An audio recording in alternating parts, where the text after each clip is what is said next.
Hey y'all, today we're looking at how to use Ideogram.AI to generate images with accurate text. Now, if you're familiar with AI image generators at all, you know that one of their biggest downfalls is they have a hard time creating accurate text.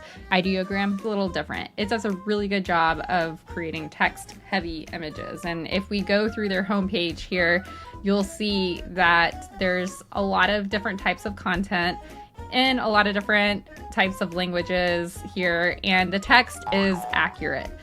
There's also a lot of great inspiration on this site and different image styles and different types of content that you might want to create. So this is a free site, and it does have some options for a basic, plus, and pro plan that gives you a little bit more flexibility. I've been fine with using the free plan for as long as I've used it now, over a year and a half. And I've never needed the basic, plus, or pro plan unless I'm looking to do things like upscale images and use advanced settings, etc. So let's go back to the main page here and start creating. It's October. I think it would be super fun to create some motivational, spooky social media images. So in the description box here, this is where we will prompt the AI with what we want our image to look like and what we want it to say.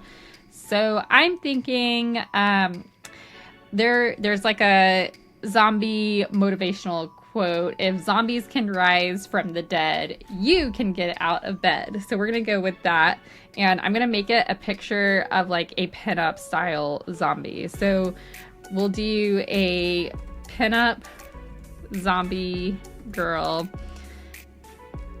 in bed, hair and rollers, with vintage style text that says, and then we're gonna, I already have that text written out, so I'm just gonna paste it in here. If zombies can rise from the dead, you can get out of bed. And I'm just gonna leave everything to the default setting. It's on auto here. Auto, what Ideogram is going to do is going to enhance my prompt when I generate it. And I'm gonna click generate here. And it's going to take around 30 seconds to generate. Okay, we can see here in the bottom, it is generating those, and it has done a pretty good job. So I'm gonna click on these here and let's take a look at them.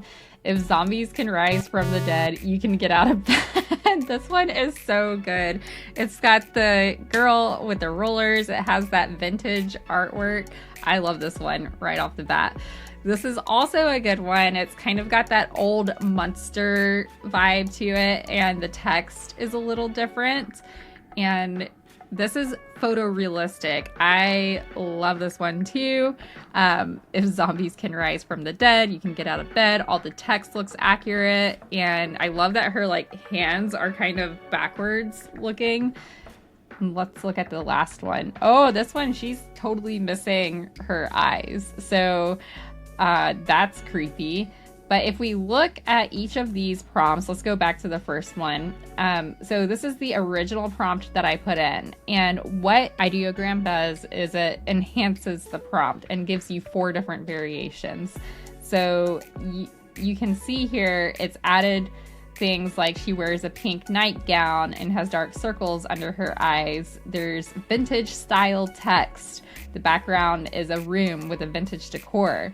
And now that is all great information. If we look at each of these images, we'll see that the background information and what she's wearing is all going to be slightly different.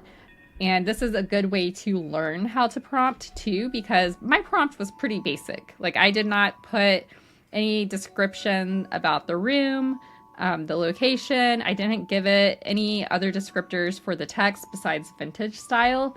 So this is a really nice way, if you're kind of like stuck on how to prompt, it's a good way to learn how to prompt too.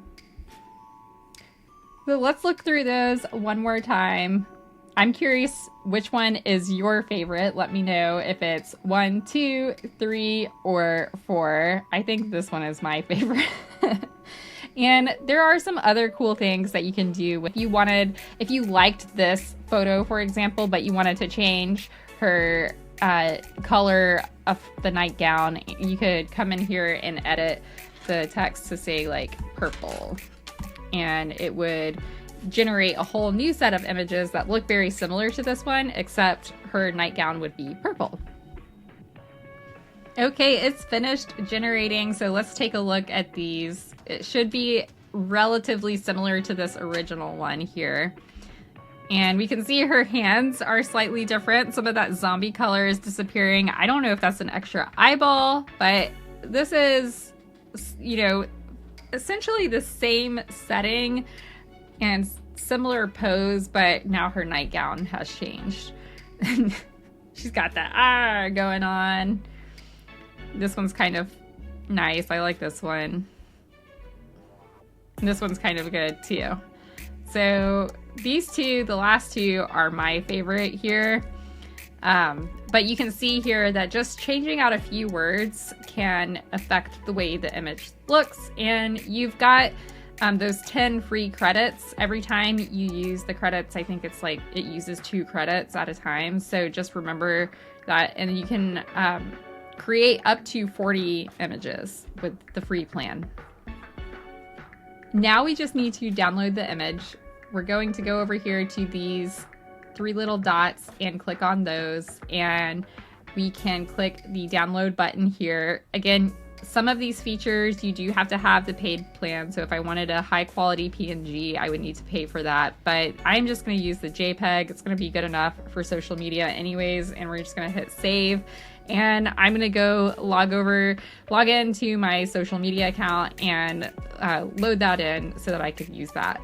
Now you might be wondering, how do I go back and look at all of my creations? If you just click on your profile photo, it will take you back to your history. So you can see I have been creating some other ones today, and this is a new account, so I have only been creating a few images here, but we've got the images that I created earlier, the Bon Appetit ones, and the images that I created with the pinup zombie, and they're all right there, so you can use them at any time.